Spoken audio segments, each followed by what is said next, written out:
আসসালামু আলাইকুম। সবাইকে স্বাগতম। প্রিয় শিক্ষার্থী বন্ধুরা, আজকে আমি যে আইসিটি বিষয়ের অনেক সময় লজিক সার্কিট থেকে এই ধরনের প্রশ্ন থাকে সৃজনশীল। অনেক সময় বলে, যেমন এখানে একটি চিত্র দেয়া আছে, চিত্র ১ মনে করি। বলা হলো চিত্র ১ কে মৌলিক লজিক গেট দ্বারা বাস্তবায়ন করো। সৃজনশীল প্রশ্নে এই ধরনের প্রশ্ন অনেক সময় আসে। চিত্র দেয়া থাকে, চিত্রের আলোকে মৌলিক লজিক গেট দ্বারা কিভাবে বাস্তবায়ন করবো, তাই না? তো মৌলিক লজিক গেট হচ্ছে অর, অ্যান্ড এবং নট। ৩ টা গেট দ্বারা বাস্তবায়ন করবো। কিন্তু একটা কথা আছে, সেটা হচ্ছে এটা আগে চিহ্নিত করতে হবে যে এটা কিসের সার্কিট। এটা মূলত ২ টা ইনপুট ২ টা আউটপুট, হাফ অ্যাডারের সার্কিট। ২ টা ইনপুট ২ টা আউটপুট মানে কি, এটা হাফ অ্যাডারের ব্লক ডায়াগ্রাম। তার মানে চিত্রটি হচ্ছে হাফ অ্যাডারের। তাহলে হাফ অ্যাডারকে মৌলিক লজিক গেট দ্বারা বাস্তবায়ন করতে হবে। তো প্রিয় শিক্ষার্থী বন্ধুরা, পূর্বের ক্লাসে আমি হাফ অ্যাডার কাকে বলে তা আলোচনা করেছিলাম। বিস্তারিত হাফ অ্যাডার সম্পর্কে ব্যাখ্যা দিয়েছিলাম। আশা করি ক্লাসটা তোমরা দেখেছো। আজকে মূলত হাফ অ্যাডারকে এই মৌলিক লজিক গেট দ্বারা কিভাবে বাস্তবায়ন করতে হয় সেটা দেখব। আমি একটু আগে থেকে দ্রুত লিখে সময় সেভ করার জন্য লিখে রেখেছি। লক্ষ্য করি, মৌলিক লজিক গেট দ্বারা হাফ অ্যাডার বাস্তবায়ন কিভাবে করব।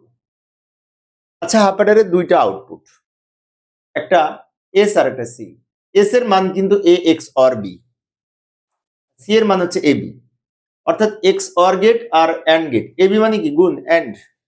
এক্স অর গেট আর অ্যান্ড গেট, এই দুইটা মিলে কিন্তু হাফ অ্যাডার তৈরি। আমি আবারও বলছি, হাফ অ্যাডারের ২ টা আউটপুট এস আর সি। এস এবং সি ধরেছি আমরা, কিছুক্ষণ আগে ব্লক ডায়াগ্রামে দেখেছি। এবং এই যে ২ টা আউটপুট, এতে ২ টা আউটপুট মানে কি ২ টা লজিক গেট দ্বারা হাফ অ্যাডার গঠিত। একটা হচ্ছে এক্স অর গেট, আরেকটা হচ্ছে অ্যান্ড গেট। এক্স অর এবং অ্যান্ড এই দুইটা মিলে হাফ অ্যাডার। এখন আরেকটা কথা আছে, এই এক্স অর এর একটা আরেকটা মৌলিক উপস্থাপন আছে, A not B plus A B not. এটা হচ্ছে আমাদের ওই যে বিভাজন উপপাদ্য দেখেছি, সেই বিভাজন উপপাদ্যের মধ্যে কিন্তু এটা আছে। এ এক্স অর বি সমান, এই প্রতীকটার নাম তো XOR. A XOR B সমান A not B plus A B not. এটা মনে রাখবো। আমরা যদি মৌলিক লজিক গেট দ্বারা বাস্তবায়ন করি, তাহলে এইটা আর এইটা দিয়ে লজিক সার্কিট অঙ্কন করবো। এটা আর এইটা দিয়ে, এটা আর এইটা দিয়ে যদি অঙ্কন করি, এখানে এ আর বি আছে। এ একটা ইনপুট নিলাম এবং এ নটও আছে, কিন্তু এ নটকে আমরা এখানে নট যুক্ত করে এ নট বের করে নিলাম। আবার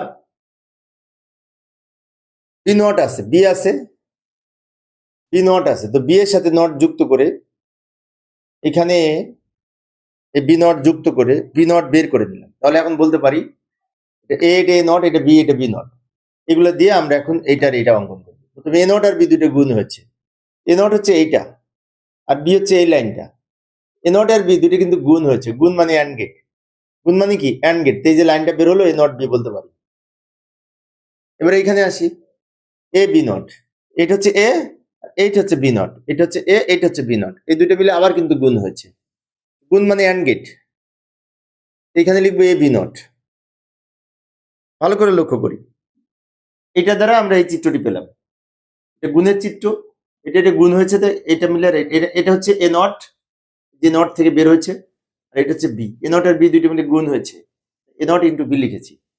আবার এখানে এ আর বি নট মিলে গুণ হয়েছে, তাহলে এ আর বি নট আমরা এখানে গুণ করেছি। গুণের জন্য এই গেট। এবার এটার এটা মিলে মাঝখানে আবার প্লাস হয়েছে। তার মানে কি, এটার জন্য তো এই ফলাফল, এটার জন্য এই ফলাফল, দুটো মিলে আবার যেহেতু যোগ হয়েছে, তাই যোগ করার জন্য আমি এখানে একটি অর গেট অঙ্কন করব। এই যে লাইনটা পেলাম, এটা হচ্ছে এইটা এটা। এবার আসি সি সমান এ বি। এটা এ, এটা বি। এ আর বি দুইটা মিলে কি হচ্ছে, গুণ হয়েছে। গুণ মানে অ্যান্ড গেট, গুণ মানে অ্যান্ড গেট। এটা হচ্ছে সি। ভালো করে লক্ষ্য করি, অপারেটরের ২ টা আউটপুট, একটা হচ্ছে এস, একটা সি। এস সমান এটা আমরা এখানে বের করেছিলাম, এটা আমরা এখানে উপস্থাপন করেছি। এ নট বি হচ্ছে এই লাইনটা, এ বি নট হচ্ছে এই লাইনটা। দুইটা মিলে প্লাস হয়েছে, প্লাসের জন্য অর গেট। অর গেট এরকম দেখতে চাঁদের ন্যায় বাঁকা। আর সি সমান এ বি মানে কি, গুণ। গুণের জন্য অ্যান্ড গেট। আবার নট আছে, তাই না?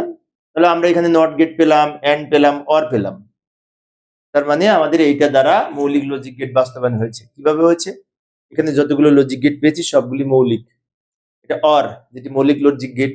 এগুলো অ্যান্ড, যেটি মৌলিক লজিক গেট। এবং নট, এটাও মৌলিক লজিক গেট। তাই মৌলিক লজিক গেট দ্বারা বাস্তবায়ন হয়েছে।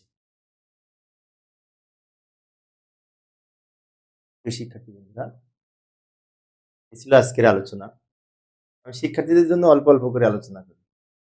পরের ক্লাসে এই হাফ অ্যাডারকে এক NAND গেট দ্বারা কিভাবে বাস্তবায়ন করা যায় খুব সহজে আলোচনা করার চেষ্টা করব। দেখার আমন্ত্রণ রইল।